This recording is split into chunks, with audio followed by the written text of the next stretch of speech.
एक बहुत ही ईमानदार ਅਤੇ ਸੱਚੀ ਸੁੱਚੀ ਸ਼ਖਸੀਅਤ ਦੇ ਮਾਲਕ ਸ਼੍ਰੀ ਇੰਦਰ ਮੋਹਨ ਜੀ ਪਿਛਲੇ ਦਿਨੀ ਆਪਣੇ ਸਵਾਸਾਂ ਦੀ ਪੂੰਜੀ ਨੂੰ ਖਰਚਦੇ ਹੋਏ ਪਰਮਾਤਮਾ ਦੇ ਚਰਨਾਂ ਵਿੱਚ ਜਾ ਬਿਰਾਜੇ। ਉਹਨਾਂ ਦੀ ਯਾਦ ਵਿੱਚ ਇੱਕ ਧਾਰਮਿਕ ਸਮਾਗਮ ਦਾ ਆਯੋਜਨ ਉਹਨਾਂ ਦੇ ਸਮੂਹ ਪਰਿਵਾਰ ਵੱਲੋਂ, ਜਿਨ੍ਹਾਂ ਵਿੱਚ ਮਿਸਿਸ ਰੀਨਾ ਰਾਣੀ, ਸੰਜੀਵ ਕੁਮਾਰ, ਅਲਕਾ, ਅਮਨ ਕੁਮਾਰ, ਏਕਤਾ, ਅਭੈ, ਆਸ਼ਮਾ, ਆदिदेव ਸੱਭਰਵਾਲ, ਅਮਾਇਰਾ, ਅਰਵਾਨ ਅਤੇ ਉਹਨਾਂ ਦੇ ਸਮੂਹ ਪਰਿਵਾਰ ਵੱਲੋਂ ਜਗਜੀਤ ਕਲੱਬ ਮਾਲ ਰੋਡ ਕਪੂਰਥਲਾ ਵਿਖੇ ਕਰਵਾਇਆ ਗਿਆ, ਜਿਸ ਵਿੱਚ ਪੰਡਤ ਜੀ ਵੱਲੋਂ ਜੀਵਨ ਅਤੇ ਮੌਤ ਦੀਆਂ ਸੱਚਾਈਆਂ ਬਾਰੇ ਚਾਨਣਾ ਪਾਇਆ ਅਤੇ ਸਭ ਸੰਗਤਾਂ ਨੂੰ ਉਸ ਪਰਮਪਿਤਾ ਪਰਮਾਤਮਾ ਦੇ ਦਰਸਾਏ ਮਾਰਗ ਤੇ ਚੱਲਣ ਦੀ ਸਿੱਖਿਆ ਦਿੱਤੀ।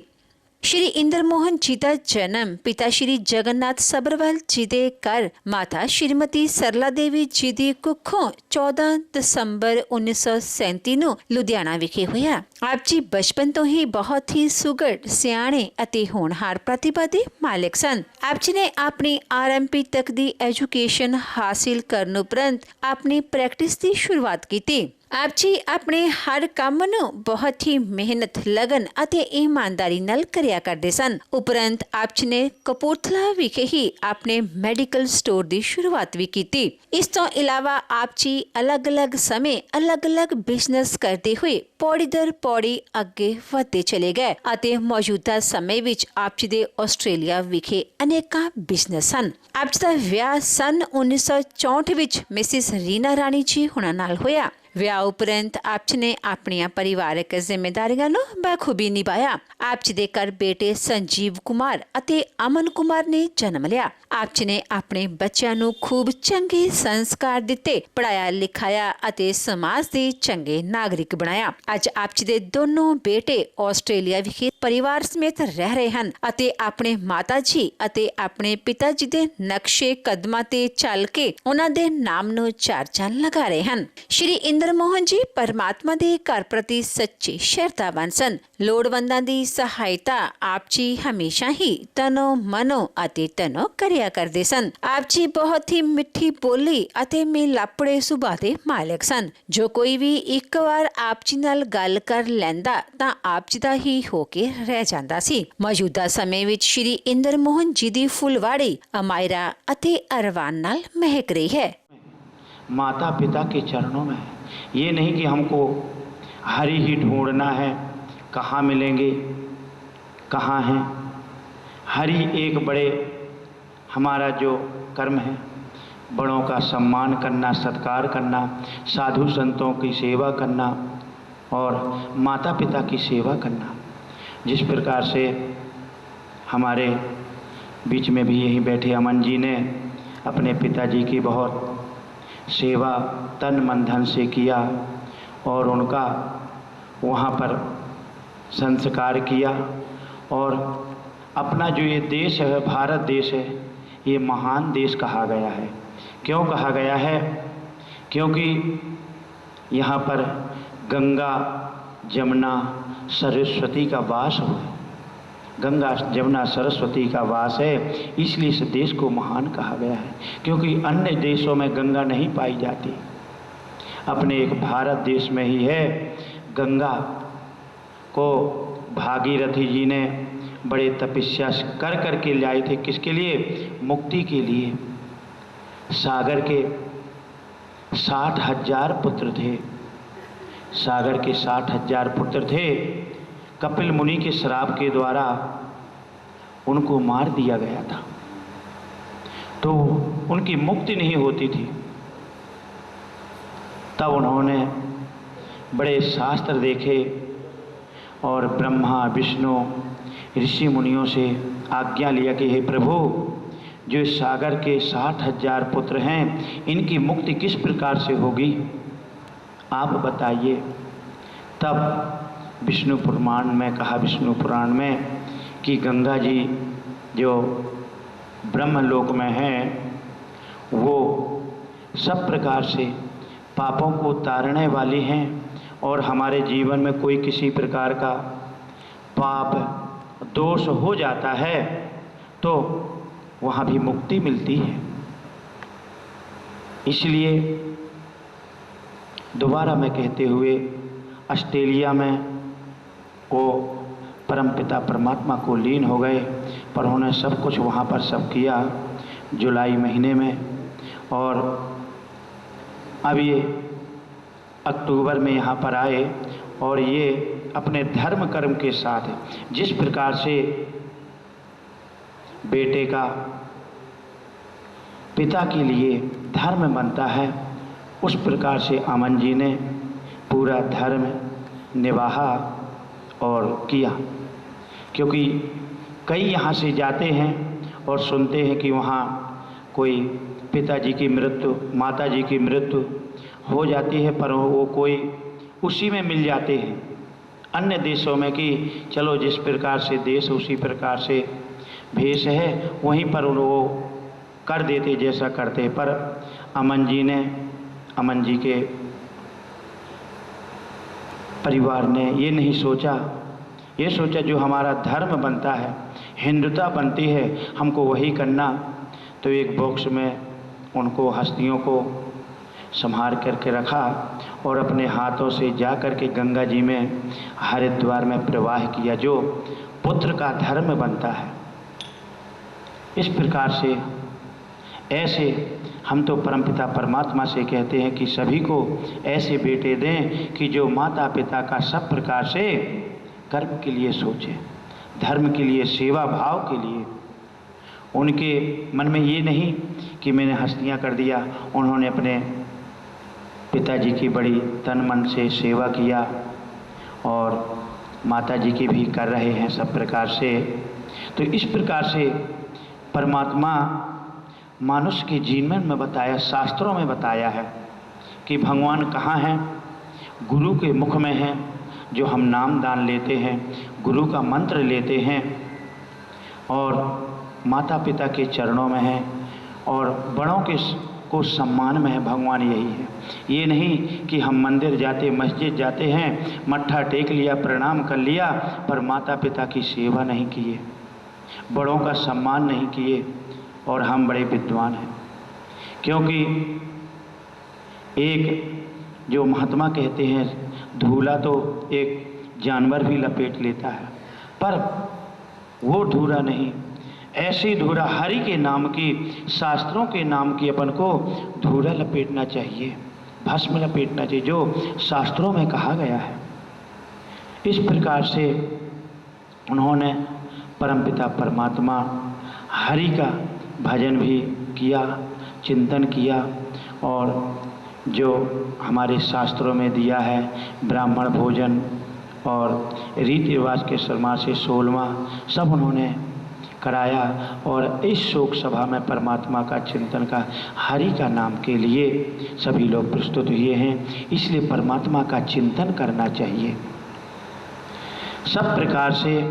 परमात्मा यही है, माता पिता की सेवा में और गुरु के ज्ञान में, यही हमारे बड़े भाग और कर्म से माता पिता की सेवा मिलती है।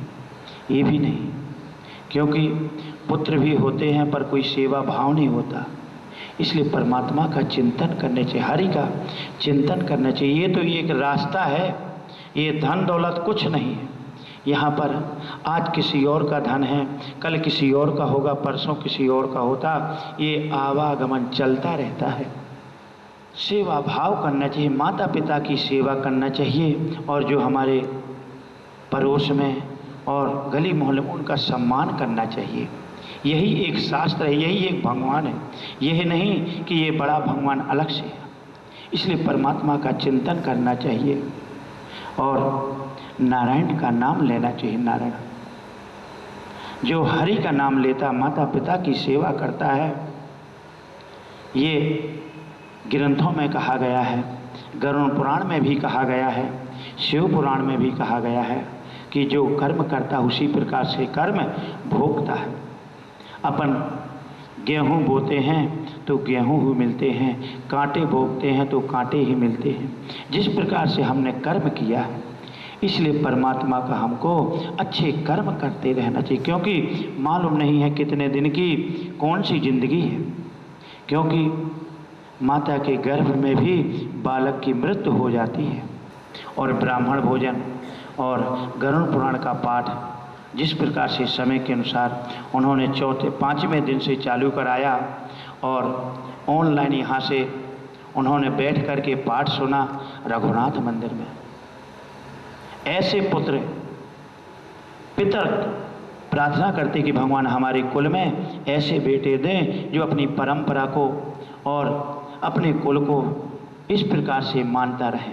पिताजी की सेवा अपने मन में हो, माताजी की सेवा मन में हो, कोई प्रकार का ये ना हो कि मुझे क्या करना, क्योंकि धन भी है पर उनके मन में ऐसा घमंड नहीं है। इस प्रकार से ये धन वो आशीर्वाद प्रदान करते हैं और हरि का नाम लेते हैं, परमात्मा का चिंतन करते हैं। वही यहाँ सुख भोग करके जो ऐसे कर्म करते हैं तो यहाँ सुख भोग करके अंत में वैकुंठ धाम को जाती है। शास्त्र कहते हैं, हमारे शिव पुराण में, गरुड़ पुराण में और विष्णु पुराण में, भागवत पुराण में लिखा हुआ है। इसलिए परमात्मा का चिंतन करना चाहिए। यही चिंतन है, ये नहीं कि चिंता में बैठ जाओ। हमारा जो कर्म बनता है कर्म अधीन है, इसलिए परमात्मा का बार बार नमन करना चाहिए, नारायण का नाम लेना चाहिए। जब उन्होंने क्षीर सागर में बैठ करके सारी कथा सुना, इसलिए परमात्मा का नमन करना चाहिए और हरि का नमन करना चाहिए। जो हरि का नाम लेता है, जो सुबह उठ करके शाम के जो अपन को 24 घंटे मिलते हैं, 24 घंटे में कम से कम 24 मिनट ही परमात्मा का घर में बैठ के जोत जला करके हरि का जो नाम लेता है वह भवसागर से तर जाता है। इसलिए मंत्रों का जप करना चाहिए, कहीं गायत्री का जप करना चाहिए, जो अपने इष्ट होता, अपने अंदर से आत्मा से निकलता है कि हमको पवित्र, क्योंकि अपन पहले से रास्ते से जाते हैं, हमारे अंदर से निकलता है। इष्ट कहते हमारे मन में कौन है, उसका जप करना चाहिए। जो गायत्री का जप करता है वह सब प्रकार से पापों से मुक्ति हो जाती है और नारायण का जप करता है वो भी भवसागर से तर जाता है। इसलिए राम नाम का जप करते रहना चाहिए। अपनी जिह्वा को बस में करते हुए हरि का नाम बार बार उच्चारण करते रहना चाहिए। यही हमारा मनुष्य का जीवन सफल होता है, क्योंकि भगवान ने जन्म दिया है, जन्म दे करके कहा है कि बेटा जैसा कर्म करो उसी प्रकार से फल भोगोगे, और उसके बीच में एक ठे ये जिह्वा दे दिया है, और जिह्वा को जिस प्रकार से बार बार लौटाओगे उसी प्रकार से तुमको कर्म मिलेंगे। इसलिए परमात्मा का चिंतन करना चाहिए, गुणगान करना चाहिए। हरे राम राम राम हरे हरे, हरे कृष्ण कृष्ण कृष्ण हरे हरे, हरे राम राम राम हरे हरे, हरे कृष्ण कृष्ण कृष्ण हरे हरे। इस प्रकार से बार बार परमात्मा का चिंतन करना चाहिए। दिन में कम से कम 2 बार 3 बार कीर्तन करना चाहिए, परमात्मा का नाम लेना चाहिए, वही भव सागर से तर जाता है और प्रभु का जो सब प्रकार से चिंतन होता है। और जो शास्त्रों में दिया गया है, हमारे ग्रंथों को और वेदों को सब प्रकार से उनका मान सम्मान करते हुए, पूजा सत्कार करते हुए सब प्रकार उनको पढ़ना चाहिए, ज्ञान लेना चाहिए। ज्ञान में सब प्रकार से कर्म बनते हैं, जैसे शास्त्रों में श्रीमद् भागवत गीता और विष्णु सहस्त्रनाम और श्रीमद् भागवत, ये पुराण सुनते रहना चाहिए, करते रहना चाहिए। जो ये कर्म करते हैं, पूजा करते हैं, उनके नाम की श्रीमद् भागवत गीता का एक अक्षर भी या एक लाइन हो जाती है तो सब प्रकार से मुक्ति हो जाती है गीता के पाठ से। इसलिए गीता और विष्णु पुराण जो हमारे शास्त्र हैं, सब प्रकार से सो उनका नमन और घर में बैठ करके जप करना चाहिए, नारायण का नाम लेना चाहिए। जो गीता है सब प्रकार से परम को तारने वाली है। उसमें कहा गया है, महत्व बताया है। भगवान जी कहते जो गीता है वो सब मेरा एक शरीर है, शरीर के रूप में पाया जाता है। भगवान ने कहा अपने चरणों में और निंदात्मक के लिए सब प्रकार से लीन हो और सब मोक्ष हो, यह सब गीताओं में कहा गया है। गीताओं में कहा गया है शास्त्र के अनुसार। ओम शांताकारं भुजगशयनं पद्मनाभं सुरेशं विश्वाधारं गजकृष्णं मेघवर्णं शुभांगं लक्ष्मीकान्तं कमलनयनं योगनदं वन्दे विष्णु भवनं सर्वलोकैकनाथिकम्। अपन परमपिता परमात्मा का जिस प्रकार से शास्त्रों में कहा गया है, श्रीमद् भागवत गीता का पाठ करने से जो मोक्ष होता है उसका क्या कहें, क्योंकि गीता हमारे राष्ट्र ग्रंथ है और उसका हमको सुनना चाहिए और पढ़ने की क्षमता तो पढ़ना चाहिए। श्री भगवान वाचा कस्यानं कर्माणं संन्यासत्वाद्युतेः सर्वकर्मफलं त्यागं बृहत्वाद् विश्रुतः त्याज्यं दोषदित्वातं कर्मा प्रयत्निष्ठः यद्यदाल्मकर्मात्या तृतीयानातिपात्रे निक्षाणं शृणोयत्रे तत्रा योगी भारतमत्वः त्यागो हि पुरुषस्य मृत्युवर्तते यज्ञदानं कर्मस्य त्याजं कर्मते ततः यज्ञोदानं तथास्ते पावनामृतते एतान्यस्मिः कर्माणि संगाभ्याता फलमिदं कर्तानि च वस्वेथं हस्वेतते नियम तो संन्यस्ये संन्यासा कर्मयोगे नोपृष्टे मोहस्या परित्याता सप्रवृत्तिः दुःखाये मनसा यत्कर्मा कर्मसिद्धे सा कृत्वा राजस्वं त्यागं कृत्वं फलमिदते कर्मत्वेतनं कर्माणं नित्यं क्रियते दुर्नम।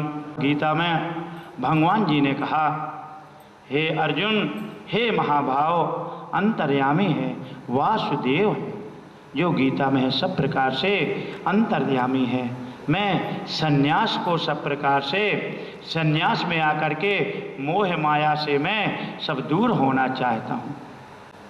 जब युद्ध हुआ, कौरवों का युद्ध हुआ, 5 पांडवों का युद्ध हुआ, किसके लिए? धर्म के लिए।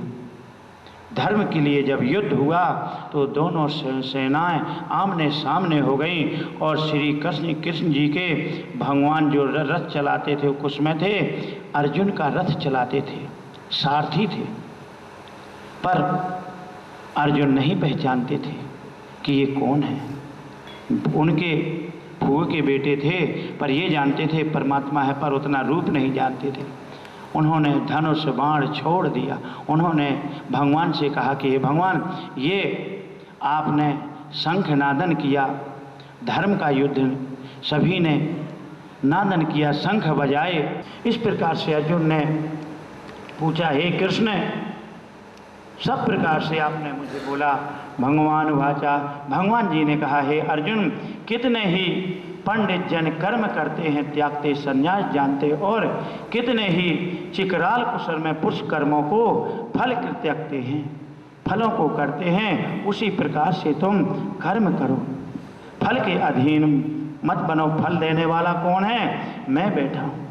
क्योंकि विराट रूप में उन्होंने देखा कि वही सब करता धरता वही है, जन्म देने वाले भी वही हैं, परमपिता परमात्मा नारायण, और मृत्यु को काल रूप में भी वही है। सब उन्होंने देखा, तब बार बार नमन करने लगे। तथा एक विद्य कहते हुए कि कर्म दुष्ट योग युक्त, इसलिए त्याग के लिए योग से और दूसरों के दुष्ट से ही सब यज्ञ दान तत्व कर्म त्याग योग है। हमको कर्म करते रहना चाहिए। जो कर्म हम करते हैं, जो शास्त्रों में कहा गया है, जो हमारा कर्म बनता है, कर्म प्रधान कहा गया है। बैठे हुए अमन जी ने कर्म किया, ऐसे पुत्र सभी को दे, क्योंकि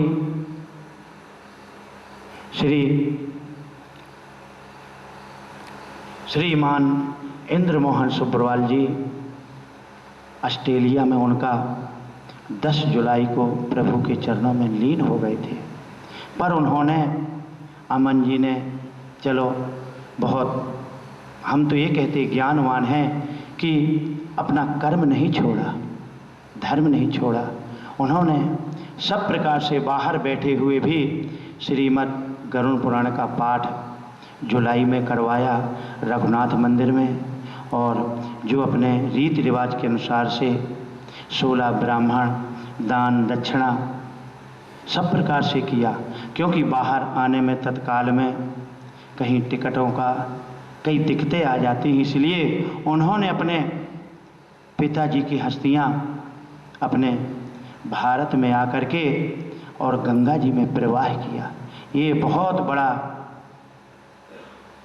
छोटा काम नहीं है, क्योंकि बाहर ही बैठ करके कई मैंने देखा, बाहर ही सुने कि पिताजी उनके ख़त्म हो गए और यहाँ पर कुछ नहीं।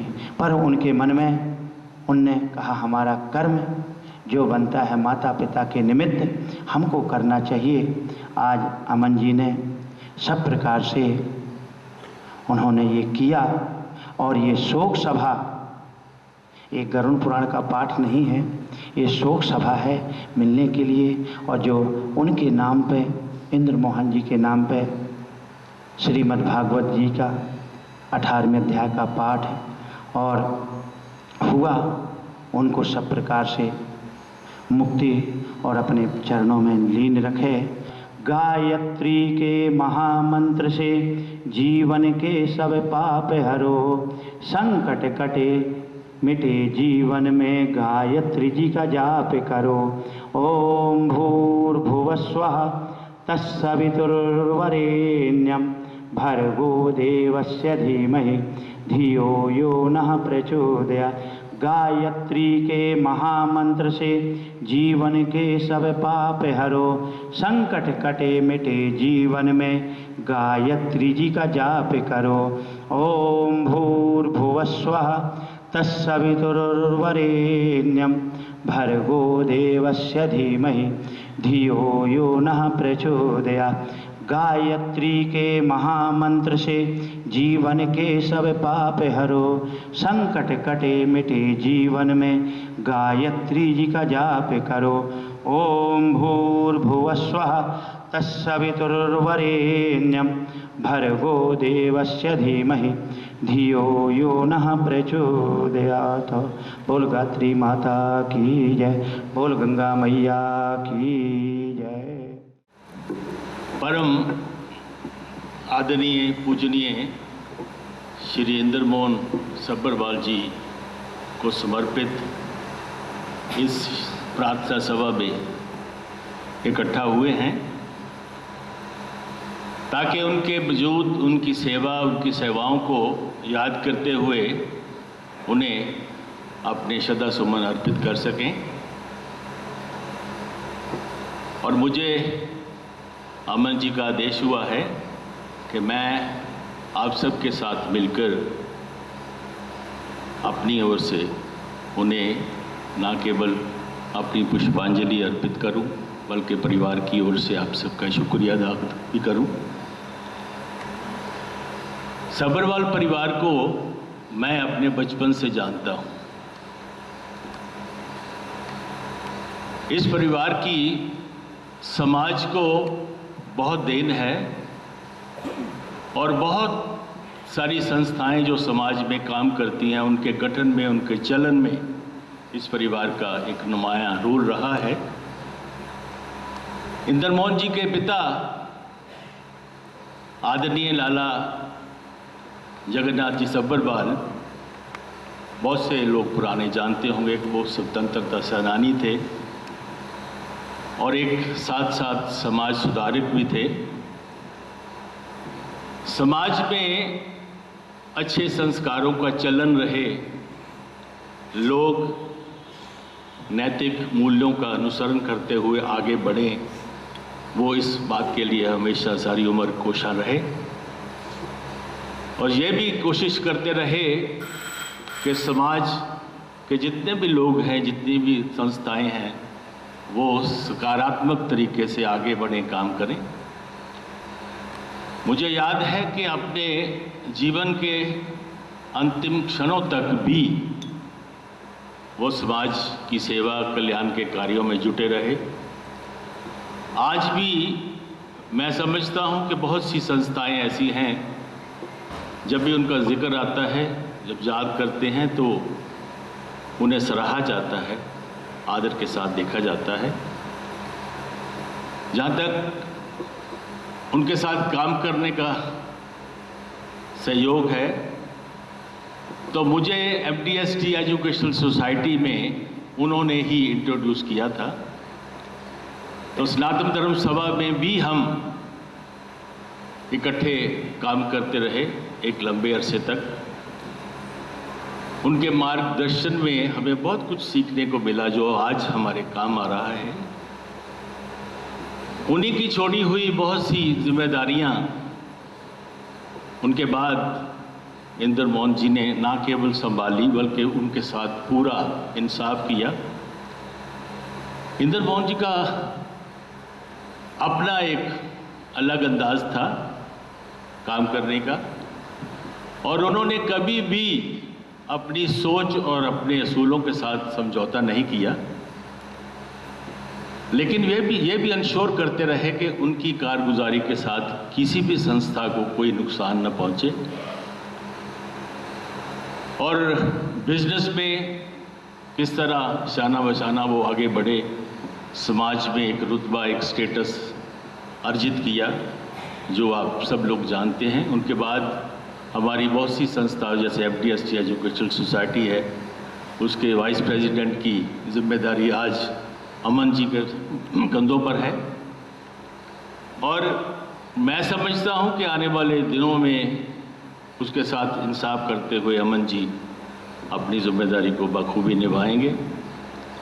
तो आपने पंडित जी के मुखारबंद से बहुत कुछ सीखा, मुझे और कहने की ज़रूरत नहीं, क्योंकि पंडित जी कह रहे थे कि ज़िंदगी का सार उन्होंने बता दिया कि मौत ही जीवन की एकमात्र सच्चाई है, जिस सच को मानकर हमें अपने आप से और हालात से समझौता करना पड़ता है। तो ज़्यादा ना कहता हुआ मैं बड़े ही आदर और सम्मान के साथ सब्बरवाल जी को याद करते हुए अपनी ओर से, अपनी संस्था की ओर से, आप सब की ओर से ईश्वर से प्रार्थना करता हूं कि वे उन्हें अपने चरणों में स्थान दें और पीछे परिवार को ये अपार दुख सहन करने की ताकत अदा करें और परिवार की आप सब आए, आपकी आमद से यकीनन परिवार को नया बल, नई शक्ति मिली होगी। उसके लिए परिवार की ओर से आपका कोटि कोटि धन्यवाद। जय।